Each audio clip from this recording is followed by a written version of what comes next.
तो चलिए friends, let us begin Kirchhoff's law in current electricity. Kirchhoff's law वही है, number 1 KCL applied at a node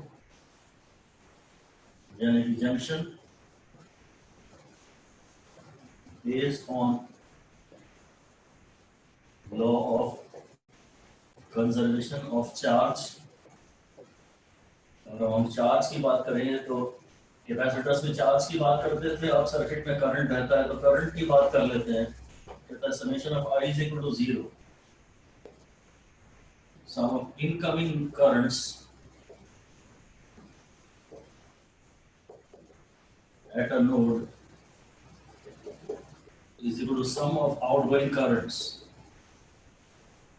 जितना current एक नोड पे आ रहा होगा उतना ही करंट उस नोड पे से जा रहा होगा, क्योंकि रास्ते में ना तो कोई चार्ज को खा जाएगा और ना कहीं से कोई अतिरिक्त चार्ज पैदा हो जाएगा।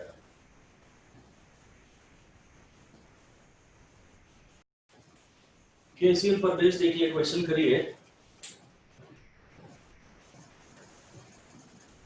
रेजिस्टर्स की वैल्यूज भी नहीं दी है, इन रेजिस्टर्स की वैल्यूज भी नहीं दी है, ये बैटरीज भी नहीं दी है, ये वाला रेजिस्टेंस भी नहीं दिया है। पर केसीएल लगाते समय हमें सिर्फ नोड पे करंट्स या चार्जेस ही देखने हैं। रेजिस्टेंस और बैटरी की वैल्यू तो शायद केवीएल में लगती है, नहीं भी पता तो भी कोई दिक्कत नहीं है, डिस्कस कर रहा हूँ। चलिए देखिए क्या है कि यहाँ से तो डेफिनेटली इस नोड पे तो मुझे ज्यादा करंट पता है तो मैं यहीं से शुरू करूँगा।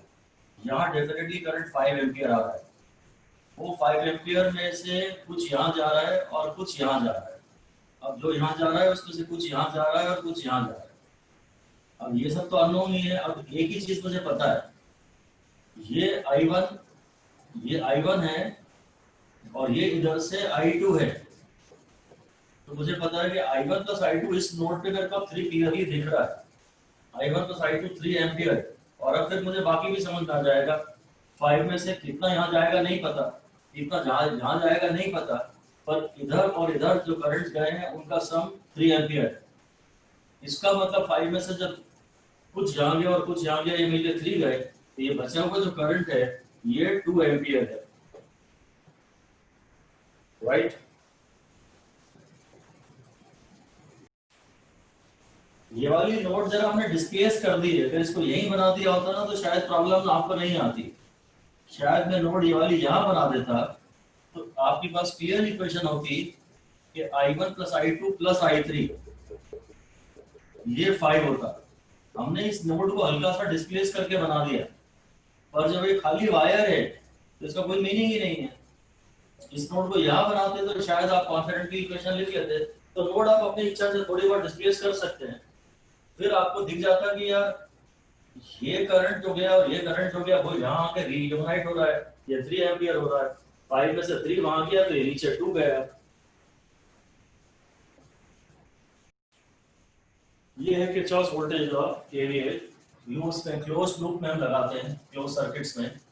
मेश कहते हैं, लूप कहते हैं या मेश कहते हैं, जाली mesh. Is based on law of conservation of energy. और ये कहता है क्लोज लूप में sum of voltage rises is equal to sum of voltage drops, because voltage essentially energy होता है per unit charge. Unit charge को circulate करने में जो एनर्जी लगती है वो वोल्टेज कहलाता है। तो जो वोल्टेज सोर्सेज है वहां से जो एनर्जी मिलेगी उतनी एनर्जी ड्रॉप होगी वहां जहाँ एनर्जी खत्म हो रही है, एनर्जी गिर रही है। रेजिस्टेंस पे से जब करंट जाता है ना तो उस पर हीट पैदा होती है I2R, वो एनर्जी लॉस हो जाता है एक प्रकार से। और ऐसे कैपेसिटर भी एनर्जी फील्ड में स्टोर कर लेता है। तो खैर एनर्जी तो सारी एनर्जी कंजर्व्ड है, जितनी बैटरी से चल रही है या कई बैटरीज है सर्किट में, हर टोटल बैटरी से मिला के जो टोटल एनर्जी चल रही है वही टोटल एनर्जी स्टोर्ड या डिसिपेटेड के बराबर है। एनर्जी कंजर्वेशन पर यह बेस्ड है। साइन कन्वेंशन वही है जैसे हमने पहले पढ़ी थी। पहले तो अगर हमारे रास्ते में बैटरी आ रही है और हम पॉजिटिव से नेगेटिव जाते हैं, हम जब पॉजिटिव से नेगेटिव जाते हैं तो हमें नुकसान हुआ है। हम यहाँ पे जितने भी वोल्टेज थे उससे हम यहाँ से नीचे अगर 5 वोल्ट की बैटरी है तो हम यहाँ 11 वोल्ट पे थे और पॉजिटिव से नेगेटिव आ गया हूँ, तो यहाँ आने के बाद मैं 6 वोल्ट पे बचा, मुझे नुकसान हुआ, एकदम से मेरा वोल्टेज गिर गया। अगर मैं पॉजिटिव से नेगेटिव जाता हूँ तो this is a drop, and battery का वोल्टेज आपको डायरेक्टली वोल्ट्स में पता है, this should be given a negative sign. Okay,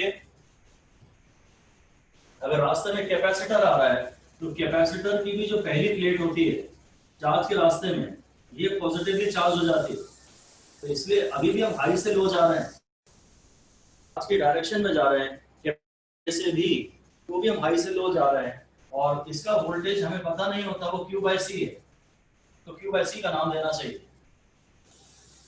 और इसी तरह अगर हमारे रास्ते में एक रेजिस्टेंस आ रहा है, और रेजिस्टेंस में भी करंट हमेशा जाता है हाई टू लो, अगर मैं करंट की डायरेक्शन में जा रहा हूं तो मैं हाई पोटेंशियल से लो पोटेंशियल जा रहा हूं, again it is a drop, और अब इस वोल्टेज का नाम IR है। यानी यहाँ अगर आप पॉजिटिव टर्मिनल से नेगेटिव टर्मिनल जाएंगे तो आपको नुकसान होगा, और यहाँ आप भेड़चाल में चलेंगे, चार्ज की डायरेक्शन में आप भी जा रहे हैं, करंट की डायरेक्शन में आप भी जा रहे हैं, तो ये ड्रॉप है, भेड़चाल है, जैसा जहां सब जा रहे हैं वहीं आप भी जा रहे हैं। अगर उल्टे जो आएगा वो पॉजिटिव होगा, अगर कभी मैं यहाँ से आऊं तो फिर इस IR को पॉजिटिव देंगे, मैं कभी यहाँ से आऊं तो इस Q बाई सी को प्लस साइन देंगे, और बैटरी में अगर मैं नेगेटिव से पॉजिटिव जाऊं तो मेरा जहां भी जितना यहाँ वोल्टेज था उससे मैं 5 वोल्ट हायर पे आ गया। हाँ, बैटरी में जब आप साइन डिसाइड करते हैं तो इसमें आप ये नहीं देखते कि करंट कहाँ जा रहा है, इसमें आप केवल ये देखते हैं कि आप कहाँ जा रहे हैं, वो भी लिख दीजिए। For deciding sign convention across a battery, for deciding sign convention across a battery, the direction of current through the battery is immaterial. Direction of current through the battery is immaterial.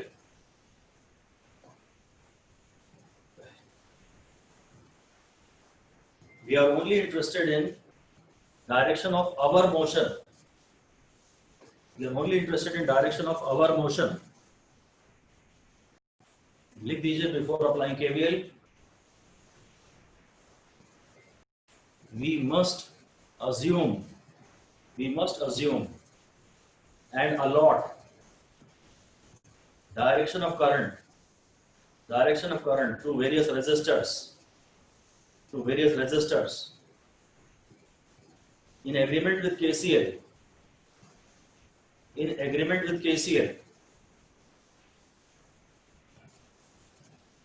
And similarly, we must also assign direction of charge through each capacitor beforehand. मतलब इसके numericals की equation लिखने के पहले, KVL की equation लिखने के पहले दो चीज हमें पता होनी चाहिए, एक तो करंट कहाँ बह रहा है हर रेजिस्टर में, हर कैपेसिटर में, और दूसरे हम कहाँ से कहाँ जा रहे हैं, क्लॉकवाइज डायरेक्शन में जा रहे हैं या एंटी क्लॉकवाइज, तो वो लिख दीजिए। Also we should clearly define the loop in which KVL is being applied. The loop in which KVL is being applied, properly mentioning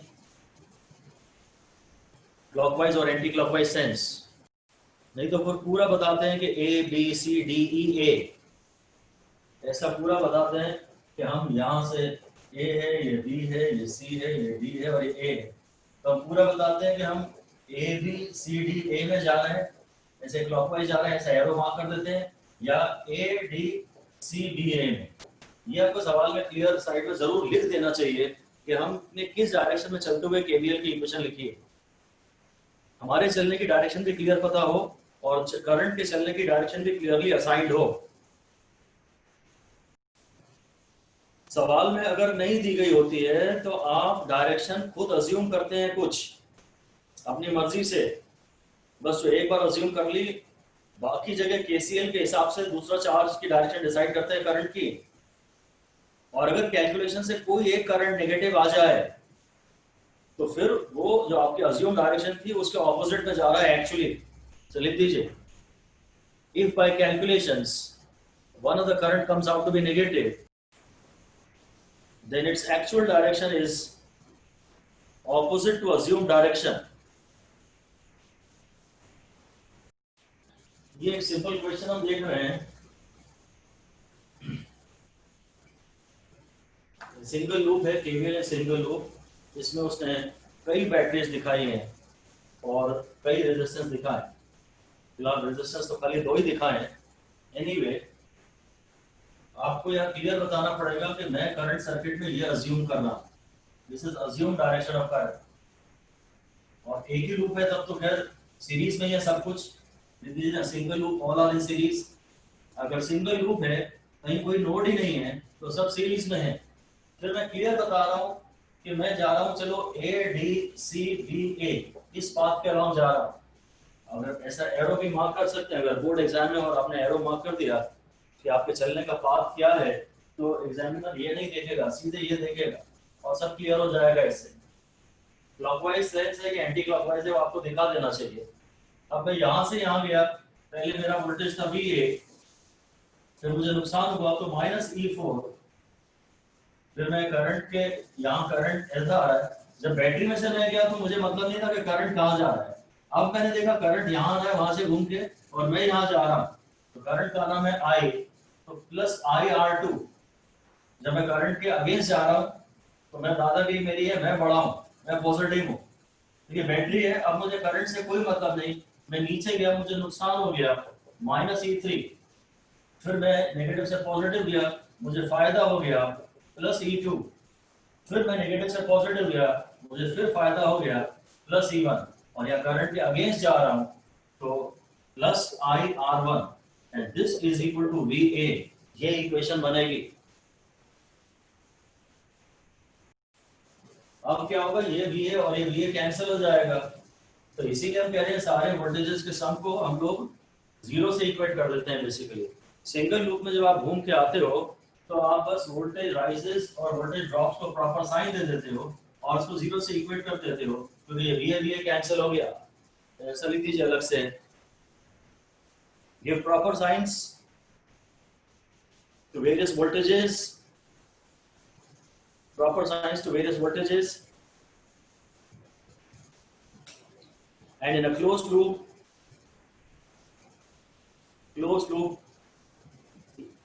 equate this to 0। सबको साइन देते चलिए, प्लस माइनस, और अगर close loop में तो आप इसको 0 से इक्वेट कर सकते हैं। हालांकि मुझे तो यही पसंद है कि आप VA से स्टार्ट करिए और फाइनली इक्वल टू VA लिखिए, और VA अपने आप कैंसिल हो जाएगा। और बुक्स जो करती हैं वो डायरेक्टली एक स्टेप बचा लेती हैं, उसे 0 से इक्वेट करवा देती हैं। अब अगर हम सॉल्व करेंगे यहाँ से, तो मुझे एक्चुअली तो करंट निकालना है। मैंने करंट वाले टर्म्स यहाँ रख लिए, बाकी सारे वाले टर्म्स ले गया, और R1 + R2 यहाँ कॉमन लेके I में से मैं नीचे लिख दिया, तो मेरे को मिल रहा है total EMF upon total resistance. I का फॉर्मूला V/R टाइप का आ गया, I = V/R। इसलिए हम बोलते हैं KVL is generalised form of Ohm's law. अगर सिंगल लूप है तब तो आप KVL लगाने के बजाय ये भी कर सकते हैं, total EMF upon total resistance. Definitely better तो यही है, ज्यादा दिमाग नहीं लगाना पड़ता कौन बैटरी किसकी हेल्प कर रही है, किसके अगेंस्ट है। खाली 2 बैटरी हो तो आप फिर भी ये कर लीजिए, अदरवाइज ज्यादा अच्छा यही है KVL का जनरल फॉर्म। और इसमें अगर मैंने सारी वैल्यूज दी होती आपको E1 E2 के, कोई 5 वोल्ट कोई 4 वोल्ट, तो फिर आप समझ जाते कि अगर कैलकुलेशन से आंसर पॉजिटिव आ रहा है तो मतलब वो A2C जा रहा है वाया B। अगर कैलकुलेशन से आंसर पॉजिटिव आ रहा है तो वो A2C जा रहा है वाया B, ऐसा बताने के लिए। और अगर ये नेगेटिव आया है मतलब अज्यूम डायरेक्शन आपकी रॉन्ग थी, तो फिर वो A to B तो जा रहा है पर वाया DC। अभी भी वो A से B जा रहा है पर ऐसे होते हुए। अगर ये कैलकुलेशन से नेगेटिव आया है तो ये ऐसे जा रहा है, इसको बोलेंगे A to B via D। A to B via D मतलब D से होते हुए मतलब एंटी क्लॉकवाइज, और A to C via B मतलब क्लॉकवाइज। डायरेक्शन का बस थोड़ा सा ध्यान देना पर ज्यादा पड़ता है। नेक्स्ट क्वेश्चन KVL पर बेस ये है,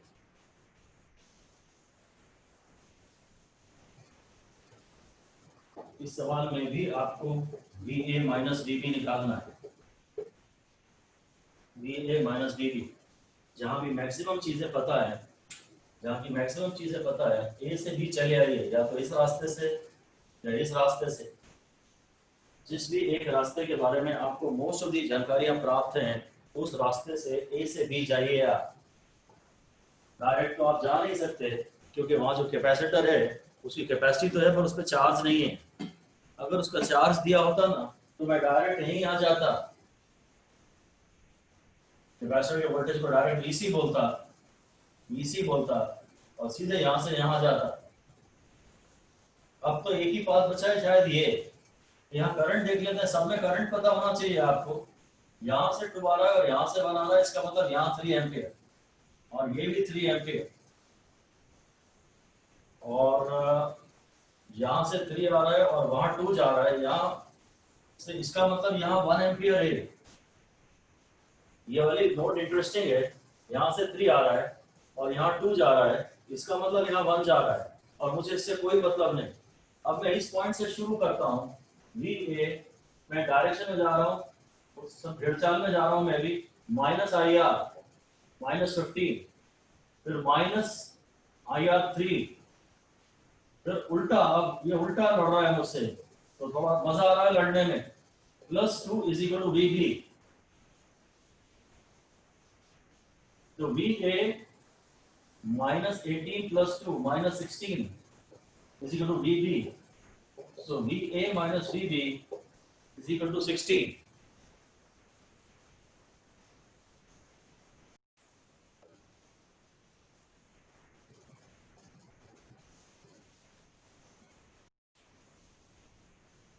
ये नेक्स्ट सवाल देखिए, ये एक्चुअली एक इंडिपेंडेंट लूप है और ये एक इंडिपेंडेंट लूप है। ये इधर करंट भेज रहा है और ये इधर करंट भेज रहा है। आपको ए से EAD निकालना है, मतलब potential of A with respect to D, मतलब आपको एक्चुअली VA माइनस VD निकालना है। तो आपको ए से डी तक जाना है, यहाँ तक ए से डी तक जाना है। तो मुझे इस लूप का जो करंट है वो यहाँ तो जाएगा नहीं क्योंकि ओपन सर्किट है। यहाँ जो करंट आएगा ना, यहाँ तक तो सही सेम ही आएगा, बैटरी से जो चलेगा वही आएगा। यहाँ आने के बाद कोई यहाँ जा सकता है या यहाँ जा सकता है, पर यहाँ वो नहीं जाएगा। इधर जो करंट है ना, यहाँ जो करंट है वो 0 है। ये दो इंडिपेंडेंट सर्किट्स के कहीं भी अक्रॉस हमने वायर जोड़ दिया उठाकर, एक सर्किट यहाँ बना हुआ है, एक सर्किट यहाँ बना हुआ है, और उठा के बस एक वायर बीच में से जोड़ दिया, ये किया। ऐसे में सर्किट कंप्लीट नहीं है, करंट तो नहीं बहेगा। इस लूप में तो मुझे इस लूप को खाली मैं देख लेता हूँ। इस लूप में जो करंट जाएगा वो है 10/5 यानी 2 एम्पियर, और यहाँ जो वोल्टेज ड्रॉप होगा वो 3 to the 6 होगा। यार बस करंट की डायरेक्शन ही बना लेते हैं, ये डायरेक्शन है और करंट है 2 एम्पियर, बस बाकी तो हम निपट लेंगे। और फिर क्योंकि हमें यहाँ से यहाँ जाना है, इसलिए ये रेजिस्टेंस तो कोई रास्ते में आ नहीं रहा, इसलिए इधर मैंने कोई कैलकुलेशन की नहीं, मैं डायरेक्ट चलूंगा। VA माइनस IR डायरेक्शन, इसी की डायरेक्शन में जा रहा हूँ, फ्लो के साथ जा रहा हूँ। फिर नेगेटिव टू पॉजिटिव +4, यहाँ मुझे करंट की डायरेक्शन से कोई मतलब नहीं, यहाँ तो I 0 है तो ये प्लस माइनस जो भी है 0 है, और सीधे नेगेटिव टू पॉजिटिव +20, और मैं अब D पे आ चुका हूँ। तो VA -2 +20 is equal to VD। तो VA माइनस VD, यहाँ आ रहा था 18, वहां क्या आ जाएगा -18।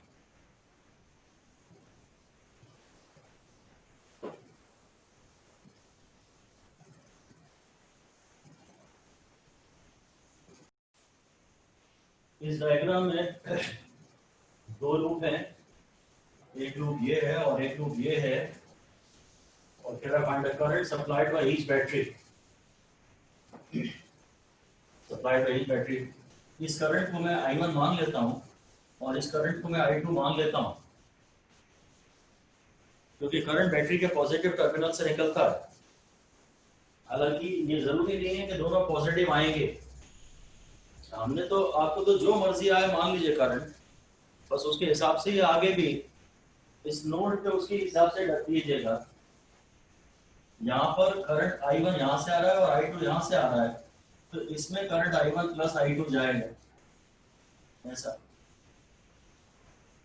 ठीक है। तो अब मेरे को इस रेजिस्टेंस का करंट पता है, इसका पता है और इसका पता है, सबके करंट के मैग्नीट्यूड और डायरेक्शन पता है, मतलब नाम पता है I1 I2 और उनकी डायरेक्शन पता है। अगर दो लूप्स हैं तो आपको दो अननोन नाम I1 I2 देने चाहिए। चलिए दीजिए, there are two loops, then we should form at least two equations।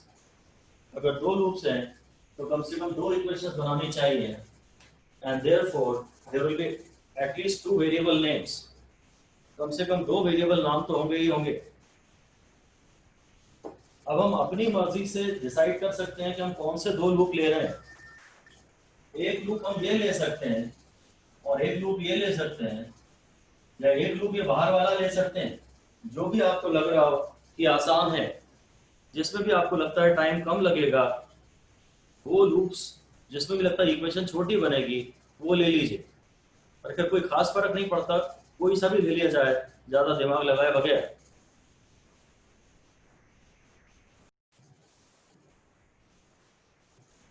पहले हम इस लूप में चल रहे हैं ए बी, पहले तो हमने सबको नाम दे दिए, बड़ा कन्वीनियंस हो जाता है, सबको नाम देना जरूरी है ताकि आप ये बता भी सकें, या तो आपको ये ऐसा दिखाना चाहिए कि आप कहाँ केवीएल की इक्वेशन लिख रहे हैं। तो अदरवाइज नाम पूरा बोला A B E F A, current की डायरेक्शन में दिया -5 I1, करंट की डायरेक्शन में दिया -10 I1 + I2, इस ब्रांच का करंट लूंगा, फिर पॉजिटिव से नेगेटिव मुझे नुकसान हुआ -5, फिर नेगेटिव से पॉजिटिव मुझे फायदा हुआ +20, और मैं वापस क्लियर पे आ गया तो = 0। इसको सॉल्व करके मेरी पहली इक्वेशन आ गई है। अब दो लूप हैं तो कोई दो इक्वेशन तो आपको लिखनी पड़ेगी। और मुझे दूसरी इक्वेशन लिखनी है, कोई भी इक्वेशन आप ले सकते हैं। एक लूप आपने ये ले लिया था, एक लूप आप ये ले सकते हैं, ऐसा भी चल सकते हैं।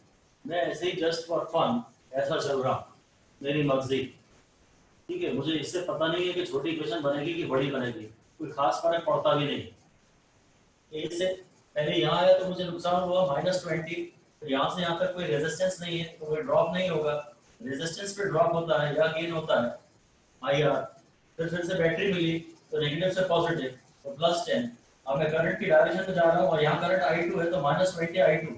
फिर मैं यहाँ आ रहा हूँ और करंट यहाँ से आ रहा है, मैं यहाँ से जा रहा हूँ, उल्टे में प्लस होता है, उल्टा आ रहा है, दादागिरी इसकी चल रही है, +5 I1।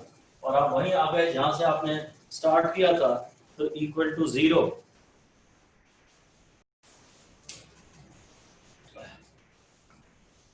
ये देख लीजिए, ये वाली इक्वेशन में, इस वाली इक्वेशन में, ये जब पूरी इक्वेशन को हमने -1 से मल्टीप्लाई किया था तो ये भी प्लस हो गया, ये भी प्लस है, ये भी प्लस है, ये। और अब इस लूप में जब हम आ रहे थे तो इक्वेशन हमने लिख ली थी, सॉल्व करके ये आया। अब मेरे पास फर्स्ट इक्वेशन है और सेकंड इक्वेशन है। अब दो इक्वेशंस हैं और दो अननोन्स हैं, I1 I2। तो मैं पहले I1 को एलिमिनेट करने की सोचता हूँ। मैं इस पूरी इक्वेशन को 3 से मल्टीप्लाई कर देता हूँ। पूरी इक्वेशन को 3 से मल्टीप्लाई किया तो ये आ गई मेरी इक्वेशन नंबर 3, और इक्वेशन नंबर 1 मैंने यहाँ वापस कॉपी कर ली। इसको 3 से मल्टीप्लाई करके इक्वेशन 3 ऑब्टेन की और इक्वेशन 1 कॉपी कर दी। अब इनको माइनस कर दिया तो I2 आ गया -3/14। I2 माइनस आ रहा है, इस बात का मतलब ये है कि जो आपने डायरेक्शन अज्यूम की थी वो गलत थी। ये बैटरी के पॉजिटिव, ये शायद बड़ी बैटरी है इसलिए जीत इसकी हो रही है, ये छोटी बैटरी है इसलिए यहाँ से जो करंट चल रहा है वही यहाँ जा रहा है और वही यहाँ जा रहा है। हमें क्या रीजन आउट करने की जरूरत नहीं है। अगर वो नेगेटिव है और आप अपनी कैलकुलेशंस पे भरोसा रखते हो, कैलकुलेशंस रीचेक करो बस, और कुछ मत करो। कैलकुलेशंस को रीचेक करो, कहीं भी डाउट आ जाए तो अज्यूम डायरेक्शन ये थी पर एक्चुअली करंट की डायरेक्शन ये जा रही है ना। इसी तरह से अब I1 निकालते हैं। I1 निकालने के लिए ये इक्वेशन अच्छी रहेगी, I1 = 2 + 4I2। और अभी तो जो I2 आया है तुम्हारा वही तुम डालोगे तो जाएगा 2 माइनस, ये 2 से कट जाएगा, ये 7 हो जाएगा, -6/7, 14 - 6, 8/7। ये पॉजिटिव आंसर आ गया। ये हमारे आंसर हो गए। I1 is 8/7 and I2 is -3/14, ये हमारे फाइनल आंसर हो गए। अगर आप बोर्ड एग्जाम में लिखते हैं तो आप I2 को -3/14 बजाने के बजाय बाद में लिखेंगे कि I2 3/14 है और इन द डायरेक्शन ये है B C D E के अलावा B to D जा रहा है वाया C, ऐसा कुछ करके आप बता सकते, राइट। ये नेक्स्ट क्वेश्चन है, इसमें उसने सिर्फ I1 मांगा है और बैटरी डायरेक्शन सारी दी हुई है।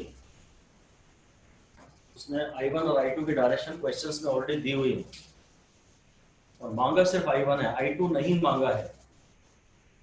इक्वेशंस तो दो बनानी ही पड़ेगी, इक्वेशन तो दो बनानी ही पड़ेगी, पर फाइनली जवाब केवल I1 का देना है।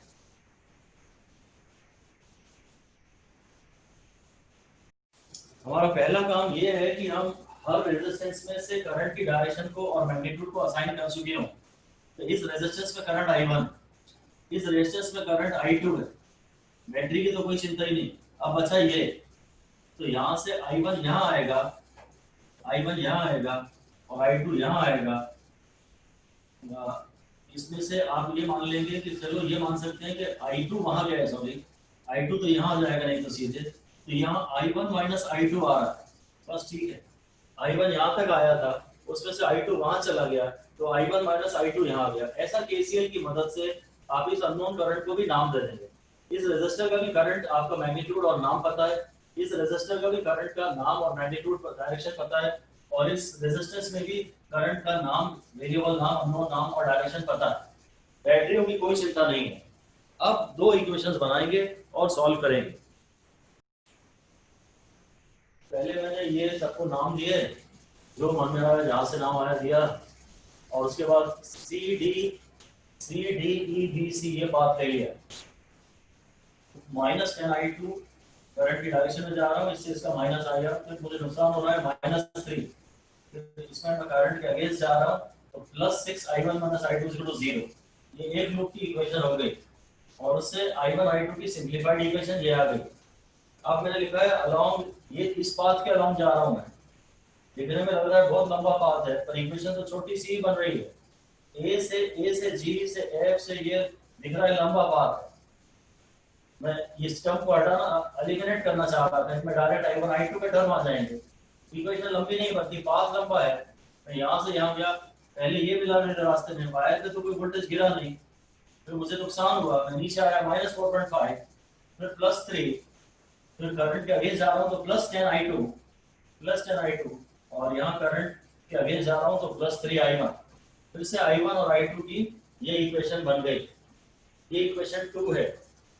अब मैं इस इक्वेशन को मैं डायरेक्टली ये कोशिश कर सकता हूँ चाहूँ तो, वैसे कि अगर मुझे I1 निकालना है तो मैं I2 को ही डायरेक्टली एलिमिनेट करने की कोशिश कर देता हूँ। मैं इस पूरी इक्वेशन को 1.6 से मल्टीप्लाई कर देता हूँ, इसको मैं पूरी इक्वेशन को 1.6 से मल्टीप्लाई कर देता हूँ, तो ये 16I2 हो जाएगा और ये 1.5 × 1.6 हो जाएगा, ठीक है। ये कितना हुआ, 225 + 15 240 24, ये हो जाएगा 2.4। 15 50 225 होता है, उसमें मैंने +15 और कर दिया, ये 2.4 हो गया। ये मेरी थर्ड इक्वेशन हो गई। अब मैं सीधे 1 माइनस ऐड कर देता हूँ, 1 + 3 कर देता हूँ, इक्वेशन 1 और इक्वेशन 3 को ऐड कर देता हूँ, तो ये 6 + 4 10.8I1 हो जाएगा। ये और ये टर्म कैंसिल हो जाएगा और 3 + 2 5.4 हो जाएगा। ये आ गया I1 सीधे 1/2 एम्पियर आ गया। मुझे केवल I1 मांगा था, तो मेरे को सीधे मैंने I2 को एलिमिनेट ही कर दिया।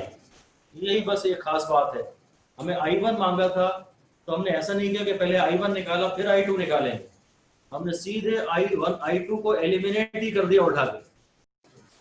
तो ये जो केस है एक्चुअली बहुत इंपॉर्टेंट है और बहुत ज्यादा कॉमन है, एग्जाम में काफी आता है। इसे हम बाद में एक बार आपको फिर से पढ़ाएंगे। इसको, इस डायग्राम को हम लोग इस तरह बनाया करेंगे, ये लिख दीजिए, it is a case of 2 cells in parallel.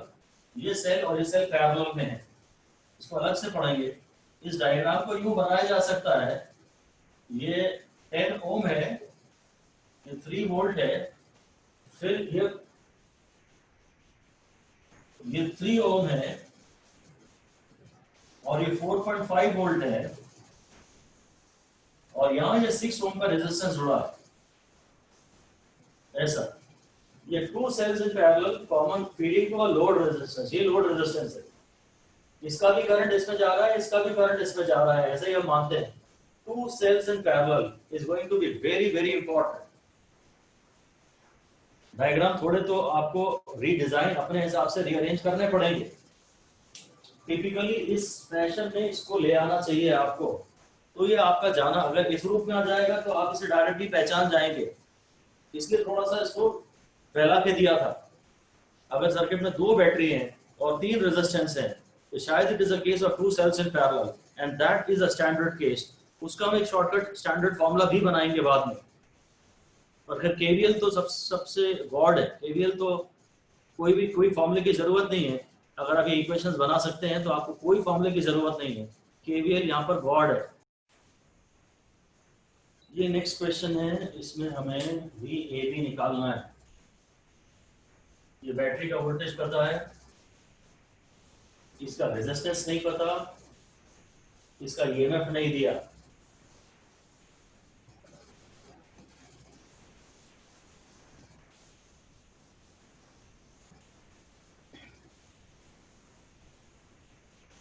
ध्यान से देखो, एक बहुत इंपॉर्टेंट बात यहाँ इस सर्किट में ये है कि भाई मुझे जाना तो A से B है, इस रास्ते से जाता हूं तो यहाँ का चार्ज नहीं पता, इस रास्ते से जाता हूं तो यहाँ का रेजिस्टेंस नहीं पता। मैं ऐसे जा सकता हूँ, मुझे A से B जाना है तो मैं ऐसे भी जा सकता हूँ, पर ये भी नहीं पता, ये भी नहीं पता। तो इसमें केवीएल के सवाल तो लेंथी बनते हैं, तो पेपर में ये लोग बहुत सारी जानकारियां खुद ही दे देते हैं, पर तो आपका सिर्फ एक काम होता है प्रॉपर पाथ चूज करना। तो ये बात तो सबसे पहले लिख दीजिए। In numericals we are likely to be given most of the currents and voltages, सब कुछ आपको मोस्टली दिया ही होगा। अगर I1 I2 कोई करंट निकालना है then it is a lengthy question, लिख दीजिए। if some current is to be calculated then KVL is a long numerical and should be avoided, kept for the last। अगर आपको कोई करंट निकालना है तो आपको इक्वेशंस बनानी पड़ेगी और सॉल्व करनी पड़ेगी, तो उसे बाद के लिए रख दीजिए। पर जो पेपर में एग्जाम्स आए हैं पास में, उसमें लोग करंट दे देते हैं जैसे कि ये दिया है, तो लिख दीजिए बड़ा बड़ा कि और main job is to identify the most suitable path. आपका मेन काम है कि आप मोस्ट सूटेबल पाथ ए से बी जाने का ढूंढें।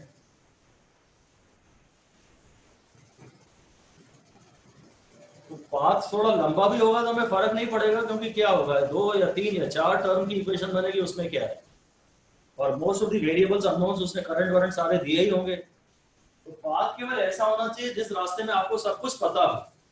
लिख दीजिए we have to choose the path such that all currents, resistances and voltages in this path are known। आपको ऐसा पाथ चूज करना है जिस रास्ते में आपको अधिकांश सब कुछ पता हो। जैसे ये रास्ता आप नहीं लिख सकते क्योंकि इस रास्ते की बैटरी का EMF दिया ही नहीं, ये रास्ता नहीं ले सकते क्योंकि इसका रेजिस्टेंस इन्होंने दिया ही नहीं। ये तो जब ये नहीं ले सकते और ये नहीं ले सकते तो पाथ तो फिर एक ही बचा, ये वाला पाथ तो यही बचा। इस रास्ते में मुझे ये भी पता है, ये भी पता है, ये देखना पड़ेगा जरा, और हाँ निकालना ये है, कम से कम वैल्यू तो पता है ना, इसकी वैल्यू उसकी पता है, इसकी वैल्यू पता है, इसकी वैल्यू पता है, इसकी वैल्यू पता है। यहाँ तो हम कुछ कर ही नहीं सकते, तो बोल दीजिए outer loop is the best. Outer loop is to be chosen for writing KVL equation. मुझे इस लूप में AB का वोल्टेज निकालना है, मतलब यहाँ कुछ मुझे पता होना चाहिए, तभी मैं कर सकता हूं शायद। AB का वोल्टेज निकालना है, ठीक है। मैं डायरेक्ट तो नहीं जा सकता, शायद इस रास्ते से आना पड़ेगा। अब एक इंपॉर्टेंट प्रॉपर्टी समझिए आप कैपेसिटर्स की, जो चार्जिंग और डिस्चार्जिंग हम अलग से पढ़ाएंगे, पर अभी से एक बात ध्यान से समझ लीजिए, बहुत इंपॉर्टेंट बात है कि जिस रास्ते में एक भी कैपेसिटर आ जाए, जिस रास्ते में एक भी कैपेसिटर आ जाए, उस रास्ते में करंट नहीं जा सकता, क्योंकि कैपेसिटर यानी ओपन सर्किट एयर गैप है ना। लिख दीजिए मोस्ट इंपॉर्टेंट, 5 स्टार दे दीजिए इस बात को कि once the capacitor gets fully charged, once the capacitor gets fully charged, it becomes an open circuit. It becomes an open circuit. हम लोग तो ये बाद में पढ़ेंगे कि in steady state capacitor blocks DC. एक बार स्टेडी स्टेट आ जाए, कैपेसिटर का चार्ज शुरू में ऐसे बढ़ता है, फिर थोड़ी देर बाद चार्ज कांस्टेंट हो जाता है। कैपेसिटर में चार्ज शुरू में बढ़ता है क्योंकि बैटरी से चार्जिंग करंट चलता है, और थोड़ी देर बाद चार्ज कांस्टेंट हो जाता है। जब चार्ज कांस्टेंट हो जाता है तब ये कैपेसिटर डीसी को अपने अंदर से नहीं जाने देता, कैपेसिटर ब्लॉक्स डीसी। इसे बहुत डिटेल में बाद में पढ़ा जाएगा, पर ये बड़ी इंपॉर्टेंट प्रॉपर्टी है। इसलिए जिस रास्ते में कैपेसिटर आ रहा है उस पूरे रास्ते में कोई करंट नहीं जाता। यहां करंट जा रहा है क्योंकि उसे ये एक लूप मिल रहा है क्लोज्ड, इसलिए करंट जा रहा है। जहां करंट दिया है वहां तो कोई प्रॉब्लम ही नहीं है, इसमें ये किसी और दूसरे लूप का हिस्सा है, इसका सर्किट कंप्लीट है, इसलिए इसमें करंट जा रहा है। इसके अलावा इस लूप में इस यहां से जो करंट आ रहा है वो तो यहां जा रहा है, पर यहां से कोई करंट यहां नहीं जा सकता। इस पूरे पाथ में कोई करंट नहीं होगा, यहां से कोई करंट वहां नहीं जा रहा, ये जो जा रहा है वो यहां से आ रहा है। तो बस ये लिख दीजिए, सबसे इंपॉर्टेंट कंक्लूजन यही है, in the entire path which contains a capacitor,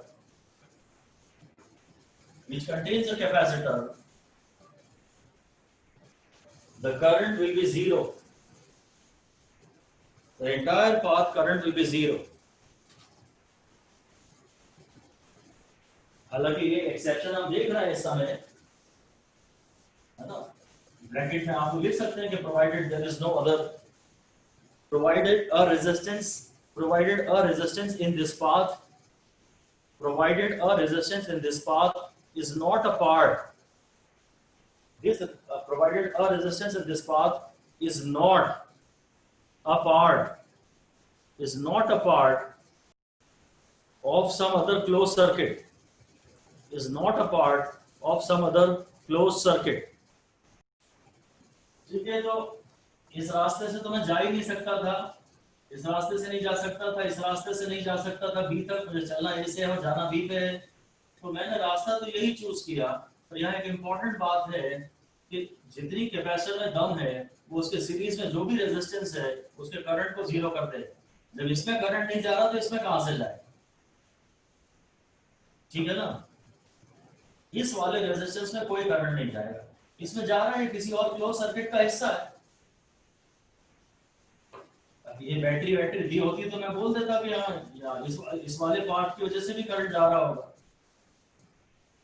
अब उसने नहीं दिया मुझे, तो मेरे पास और कोई चारा नहीं बचा, सवाल तो करना ही है। तब I will assume that current in this branch is zero. ये करंट आपको जीरो मानना पड़ेगा, बस ये सबसे इंपॉर्टेंट बात है।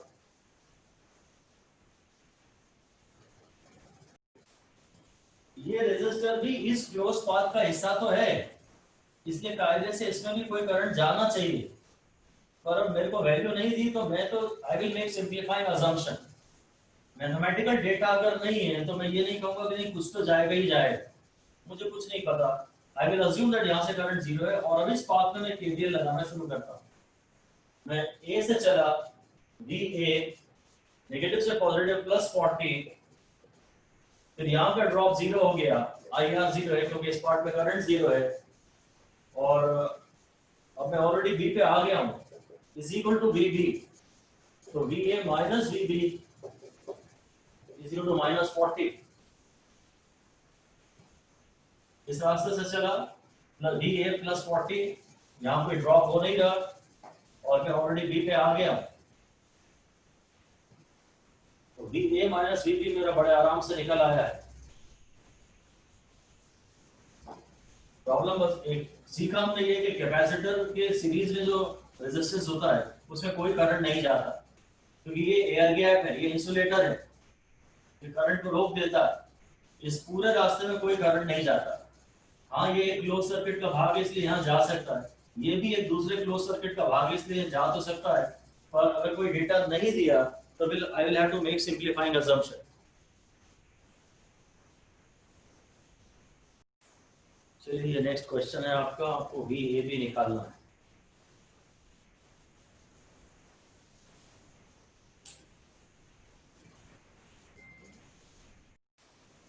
ये फिर वही डिस्कशन है। फिर इंपॉर्टेंट बात ये है कि जिस रास्ते में कैपेसिटर आ रहा है इस पूरी ब्रांच में कोई करंट नहीं जाएगा। अगर यहाँ तो फॉर्चुनेटली कोई रेजिस्टेंस भी नहीं है, पर कम से कम इतने सेगमेंट में तो करंट नहीं जाएगा, कम से कम इस पोर्शन में तो करंट नहीं जाएगा। ये सबसे पहले लिख दीजिए। The current in the middle branch will be zero because there is a capacitor in that branch. उतने पोर्शन में तो कम से कम डेफिनेटली करंट जीरो होगा। अब अगर ये ब्रांच में करंट ही नहीं है तो मैं बस इस लूप के अलोंग चलूंगा या आउटर लूप पे। ये मैं ए बी होगा जैसे ये, चलो डी ई एफ जी, तो मैं D E F G D इसके अलावा बस केवीएल लगाऊंगा और सर्किट में करंट निकालूंगा। तो ये आया +2.5, फिर -20 है। करंट में मान लेता हूं ये तो पूरा सीरीज सर्किट है, तो अगर आपको यहाँ करंट आपने आई माना तो यहाँ ऐसा जाएगा। ये बड़ी बैटरी है, यही जीतेगी, इस बैटरी से यही जीतेगी, तो मैं मान लेता हूँ करंट यहीं जा रहा है। तो -20 आई, -20 आई, -10 आई, और फिर पॉजिटिव से नेगेटिव जा रहा हूं तो -1 is equal to 0। So -30 I और इधर आ जाएगा ये -1.5, तो I is equal to 1.5 upon 30, तो I is equal to 1/20। I 1/20 हो गया।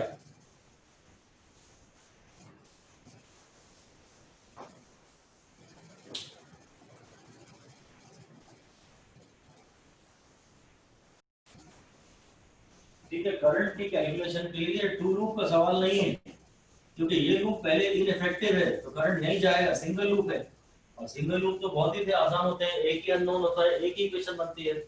आप इस करंट को यूज करते हुए आप इस लूप में जाइए।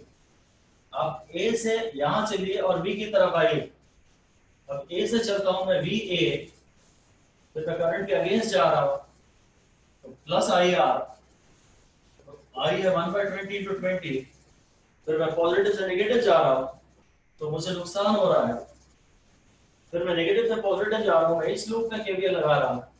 +1 is equal to B, B पे मैं आ गया।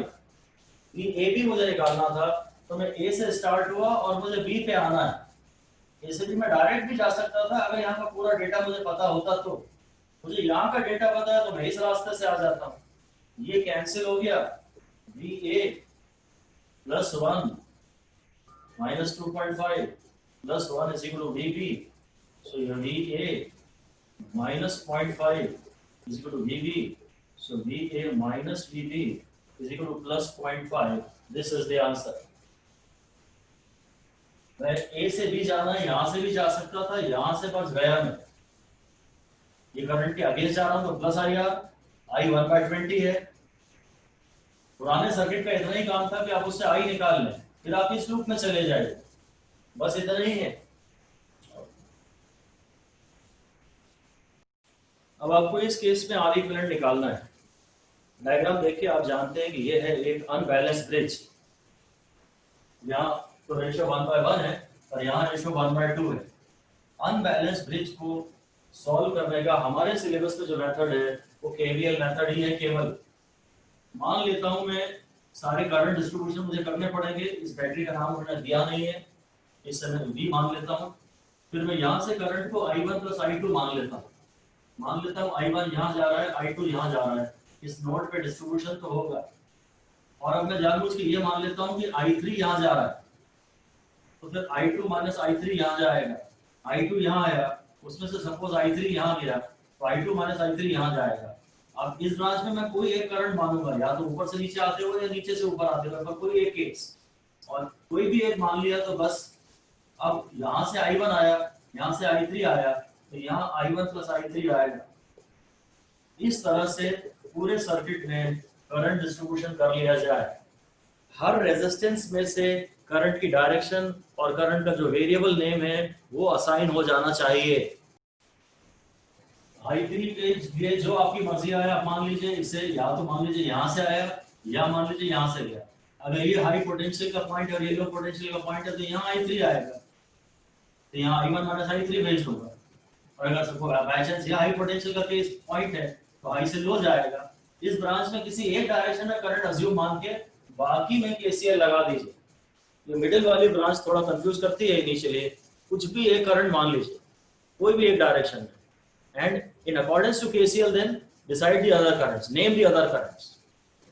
अब मुझे कम से कम 3 इक्वेशन बनानी पड़ेगी, और finally V upon I1 plus I2 को मैं R इक्विवेलेंट कहूंगा। 3 इक्वेशन बनाइए। I3 की मुझे जरूरत नहीं है, I1 निकालिए, I2 निकालिए, फिर I1 प्लस I2, और R equivalent is equal to इस बैटरी ने सर्किट में जितना टोटल करंट भेजा, total V by total I, total V by total I is equal to R equivalent. Form 3 independent, there are 3 variables, तो form 3 independent equations. एक loop ये ले लीजिए, एक लूप ये ले लीजिए, और फिर तीसरा लूप ये मत लीजिएगा, तो फिर इंडिपेंडेंट नहीं होंगे। इसके केवीएल की इक्वेशन और इसके केवीएल की इक्वेशन ऐड कर दूं तो डायरेक्टली यही केवीएल की इक्वेशन मिल जाएगी। तीसरा लूप आप ये वाला ले लीजिएगा, और अब हम इस तरह से इन 3 की इक्वेशन बनाते हैं।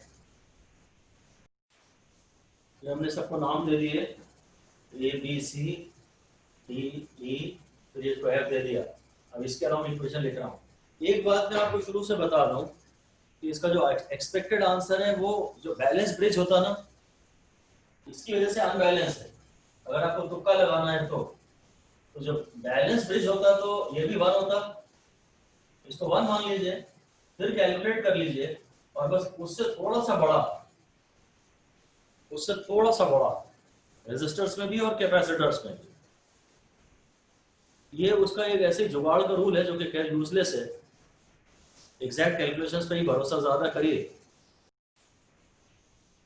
पहले मैंने लिखा ABFA के अलावा ABFA, तो माइनस I1 इंटू 1, तो यहाँ करंट के अगेंस्ट जा रहा हूँ प्लस I3 इंटू 1, या करंट के अगेंस्ट जा रहा हूँ प्लस I2 इंटू 1। उससे I1 I2 I3 के ऑर्डर में लिख लिया, यहाँ I1 I3 I2 था, इसे I1 I2 I3 के ऑर्डर में लिख लिया, एक इक्वेशन हो गई। फिर इस बात पे आ रहा हूँ BCFD, यहाँ जाएगा माइनस I1 प्लस I3, फिर इसके अगेंस्ट जा रहा हूँ तो 2 इंटू I2 माइनस I3, ये वाला करंट लेना, ये वाला नहीं देखना, ये करंट है। फिर इधर जा रहा हूँ तो minus I3 is equal to 0, minus I1 minus I3 plus 2I2 minus 2I3 minus I3। अब I1 का टर्म मैंने ये ले लिया, I2 का ये ले लिया, एक I3 ये, एक I3 ये, एक I3 ये, 4I3 हो गया। फिर I1 minus 2I2 plus 4I3 is equal to 0, second equation हो गई। और थर्ड में इस लूप में आ रहा हूँ, तो माइनस I2, फिर माइनस 2 I2 माइनस I3 आएगा, ये वाला, ये माइनस I2 आएगा। चलिए ये तो ठीक था, यहां देखना है मुझे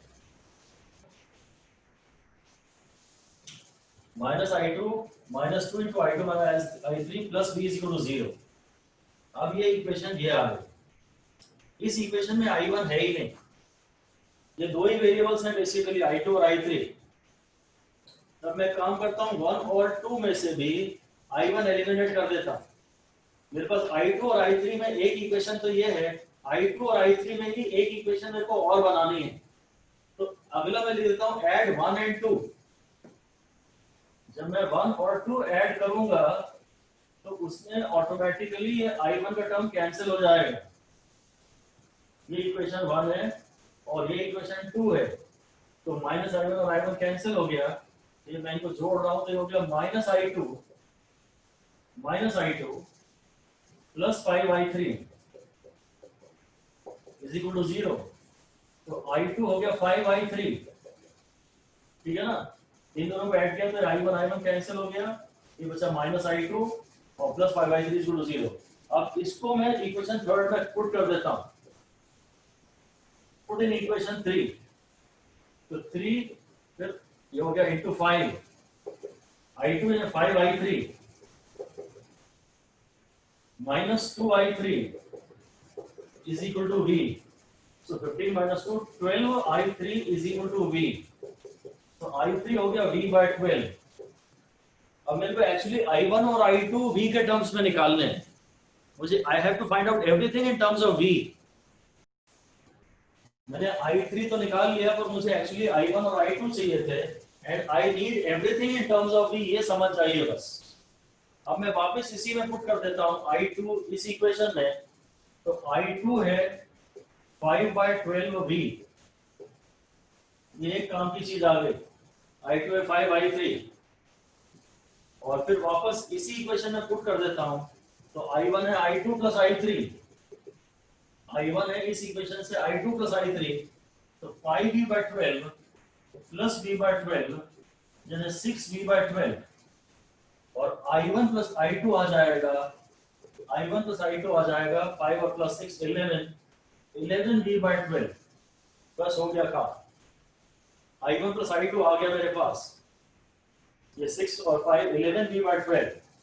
और मुझे जो निकालना है ना R इक्विवेलेंट, वो आप समझते हैं, इस बैटरी ने पूरे सर्किट को ये करंट सप्लाई किया, और i1 प्लस i2 मैं जानता हूं R इक्विवेलेंट। मुझे तो ये सर्किट एक ब्लैक बॉक्स में बंद था, दिख भी नहीं रहा था। बस मैं तो एक बैटरी लाया और ये देखा कि इस बैटरी ने सर्किट में कितना करंट भेज दिया। ये सर्किट मुझे दिख भी नहीं रहा, मैं तो एक बैटरी लाया और देखा कि करंट कितना जा रहा है, बस उससे v बाय i निकाल लिया। i1 प्लस i2 आ रहा है 11v/12। तो आंसर हमारा आ गया अनबैलेंस ब्रिज का। ये अनबैलेंस ब्रिज था, थोड़ा लेंदी तो था। आंसर आ गया 12/11 ohms, एक से थोड़ा सा बड़ा। हाँ, ये 5 3 15 minus 2 13 आएगा, ये सारे 13 हो जाएंगे, ये 13, ये सब भी 13 हो जाएगा। आंसर आ जाएगा फाइनली 13/11। ये फाइनल आंसर है, 1 से थोड़ा सा बड़ा। तो ये जुगाड़ वाला मेथड है, कह तो आप सकते हैं कि इसको भी 1 मान लीजिए। जिस अगर किसी एक की वजह से अनबैलेंस है, तो उसको आप बराबर मान लीजिए, ब्रिज को बैलेंस ले आइए, और चाहे कैपेसिटर कैलकुलेट कर रहे हैं चाहे रेजिस्टर, आंसर थोड़ा सा बड़ा। पर बहुत मजेदार मेथड है ये, बढ़िया। यहाँ केवीएल निकाला, यहाँ केवीएल लगाया और यहाँ केवीएल लगाया। इससे मैंने i1 i2 i3 में इक्वेशन बनाई, फिर i1 i2 i3 में इक्वेशन बनाई। ये इक्वेशन मेरी ऑटोमेटिकली इसमें i1 आया ही नहीं, तो मैंने इन दोनों में से भी i1 एलिमिनेट कर दिया। Now I have got two equations in same two variables। एक इक्वेशन i2 i3 में ये भी है और एक इक्वेशन i2 i3 में ये भी है। ऐसा भी एक बात लिख दीजिए, obtain two equations in same two variables। जो simultaneous linear equation सॉल्व करने का जो बिल्कुल की पॉइंट है वो यही है कि obtain two equations in same two variables। मैंने सब तरफ से i1 एलिमिनेट कर दिया, i2 i3 में ये भी इक्वेशन है, i2 i3 में ये भी इक्वेशन है। अब आपके पास दो अननोन है और दो इक्वेशन है, ये दोनों सॉल्व हो जाएगा। किसी एक पुरानी इक्वेशन में डाल देना तो i1 भी निकल आएगा। खैर R इक्विवेलेंट है v/i1 प्लस i2। ये है तो अनबैलेंस ब्रिज पर क्रॉस सिमेट्री है, इधर R1 by R2 है और इधर R2 by R1 है, और ये कोई R3। आपको R इक्विवेलेंट निकालना है A और B के बीच में, तो सबसे पहले तो मैं यही करना ही चाहिए कि यहाँ V बैटरी जरूर इंक्लूड कर लें, है ना। एक V नाम की बैटरी जोड़ना जरूरी है। और अब यहाँ से करंट i1 प्लस i2 मान लीजिए, और यहाँ I1 तो यहाँ I2, और R1 में यहाँ I1 तो R1 में यहाँ भी I1, और R2 में यहाँ I2 तो R2 में यहाँ भी I2 क्रॉस सिमेट्री के कारण। और इसमें फिर करंट मान लेते हैं कुछ I1 माइनस I2, या तो इधर I1 माइनस I2 मान लो या इधर I2 माइनस I1 मान लो, कुछ भी एक मान लो, कोई भी एक मान लो। अगर यहाँ ये हाई पोटेंशियल पे है तो I1 में से कुछ यहाँ चला जाएगा, बचे वो वहां जाएगा। I3 नाम नहीं लिया मैंने इसका। अब यही फायदा हुआ कि मैं पूरा करंट डिस्ट्रीब्यूशन कर पाया और मेरे दो ही अननोन रहे। ये तो मुझे पता है कि अगर मैं बैटरी यहाँ से जोड़ता तो R2 में यहाँ I2 जाता और R1 में I1 जाता, यहाँ जोड़ रहा हूँ तो R1 में I1 जा रहा है और R2 में I2 जा रहा है। इसमें कोई करंट मैंने अज्यूम कर लिया। Now obtain all the currents in जो करंट है I1 I2 in terms of V। Obtain लिख दीजिए, obtain I1 and I2 in terms of V, and then R equivalent is equal to V upon I1 plus I2, total voltage upon total current supplied by the battery to the system.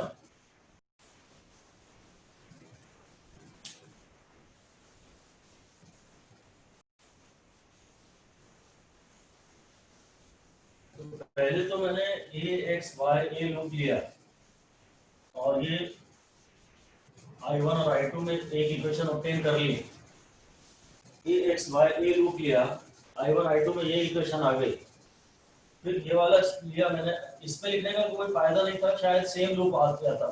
ये तो identical loops है ना, तो इस loop में अगर लिख लिया तो मैंने इसमें नहीं लिखा। वैसे भी दो ही इक्वेशंस लिखनी है तो एकदम ही डिफरेंट लूप ले लो, और वैसे भी V का टर्म आना ही चाहिए तो मैंने ये ले लिया AYBZA वाला। इसमें भी मेरे पास ये इक्वेशन आ गई, सेकेंड इक्वेशन।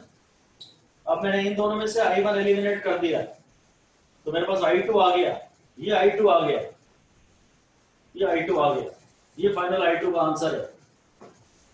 ओके, इसको वापस 1 में पुट कर दिया इस इक्वेशन में तो I1 आ गया, ये I1 आया। मुझे फाइनली निकालना था V upon I1 plus I2।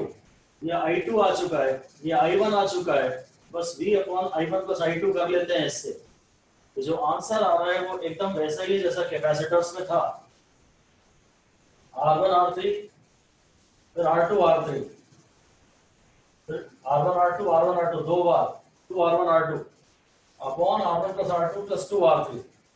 ये कैपेसिटर्स में भी एकदम ऐसा ही आंसर आया था। चांस की बात है अगर क्रॉस सिमेट्री वाले कैपेसिटर्स हो C1 C2 C2 C1 और ये C3 तो इक्विवेलेंट कैपेसिटी का भी यही आंसर आता है। पहले C1 C3 फिर C2 C3 फिर C1 C2 यहाँ और C1 C2 यहाँ, तो 2 C1 C2 और फिर C1 और C2 तो एक ही बार आ रहा है, पर ये ब्रिज दो बार आ रहा है 2 C3। कैपेसिटर्स में और रेजिस्टर्स में यूजुअली आंसर उल्टे होके आते हैं क्योंकि यहाँ सीरीज पैरेलल के फॉर्मूले डिफरेंट होते हैं, पर अब की बार आंसर सेम आ रहा है। बहुत ये तो नहीं कहा जा सकता कि आप इस आंसर को याद कर लीजिए, अभी तो ये थोड़ा लेंदी हो गया। अगर डेटा दिया होता ना, वैल्यूज दी होती ना 3 4 5 6 वगैरह तो ज्यादा दिक्कत नहीं आती। ठीक है, देखिए जरा ध्यान से देखिए, आप लास्ट एक केस कर रहे हैं स्केलेटन क्यूब। स्केलेटन क्यूब में ये केस बनता है जब आप पहले ये केस बनता है स्केलेटन क्यूब में, यहां से आता है करंट और यहां जाता है। एक बार हमें केस पढ़ा था जब हर एज में हर आर्म में कैपेसिटर था, अब हर आर्म में रेजिस्टर है। तो एक है अक्रॉस बॉडी डायगोनल और दूसरा है अक्रॉस फेस डायगोनल। यहां से करंट आ रहा है और यहां से जा रहा है, ये फेस डायगोनल में भी ये ए बी है और ये ए एच है। ये बॉडी डायगोनल हो गया, ये फेस डायगोनल हो गया। और फिर अगला केस बनता है ये है ही नहीं, यहां से आ रहा है और यहां से जा रहा है, मे बी ए से आ रहा है और सी से जा रहा है ऐसा। और बाकी सब 11 रेजिस्टर्स या 11 कैपेसिटर्स हैं। और आखिरी ये है कि इसकी अक्रॉस रेजिस्टेंस बैटरी जोड़ी एक वायर के अक्रॉस, एक रेजिस्टेंस के अक्रॉस। कैपेसिटर में ये वाला आता था बॉडी डायगोनल वाला 6C/5, ये आता था 4C/3 फेज डायगोनल, और खाली 11 होते हैं तो 5C/7 और फिर 5C/1 प्लस 7 कर देते हैं कैपेसिटर्स में +1, क्योंकि आखिरी वाला इसके पैरेलल में आता है तो ये 12C/7 हो जाता है। अब यहाँ R वाले सारे इसके उल्टे 5/6R, 3/4R, 7/5R और 7/12R।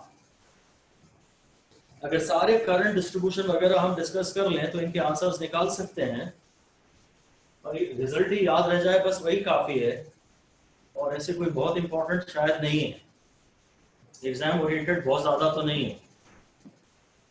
और ये सारे रिजल्ट इसके उल्टे हैं क्योंकि सीरीज और पैरेलल में कैपेसिटर्स के आर इक्विवेलेंट और सी इक्विवेलेंट के आंसर्स उल्टे आते हैं। वो अनबैलेंस ब्रिज जो सिमेट्री वाला था उसमें तो रिजल्ट चेंज नहीं आया था, अदरवाइज वहां सब सेम आते हैं। ठीक है, कैपेसिटर के रिजल्ट्स में आपको याद कराने की कोशिश करता हूं।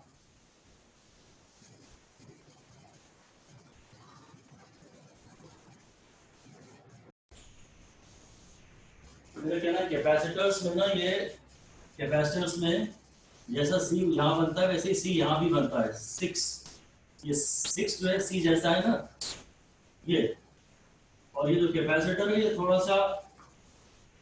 सा 6C है, 6C टाइप है। कैपेसिटर जो है वो डिफरेंट है थोड़ा, तो 6C/5, ठीक है। 6C/5 तो आपको शायद पूरा याद हो गया। और उसके बाद ये नीचे आ रहा है ये 377, सेक्शन 377 कॉन्स्टिट्यूशन का, 1-2 साल पहले काफी में था, है ना। उससे आप रिलेट कर सकते हैं कि ये तो 6C आ रहा है, 6C/5। अच्छा, न्यूमरेटर जो है ना इनके 64 और 512 पढ़ रहा हूं, ये 8 का स्क्वायर आ रहा है पहले और फिर ये 8 का क्यूब आ रहा है। जो न्यूमरेटर्स में आ रहा है तो पहला आ रहा है ये जी, और ये मिला के 64 और ये मिला के 512, ये 8 का स्क्वायर से ये मिल जाते हैं, 64 मिल जाता है और 8 का क्यूब ये है। तो आप शायद लिख तो लोगे इसको, आप लिख तो लोगे, अगर उसी ऑर्डर में चाहिए आपको तो 6C तो चले याद है ही है, 6C/5 भी याद है, इसके बाद ये 4 आएगा और ये 5 और 12 आएगा, 5 और 12 आएगा, और इसके बाद ये सेक्शन 377, ठीक है ना। इससे आपको शायद याद हो जाएगा। Okay fine, good night.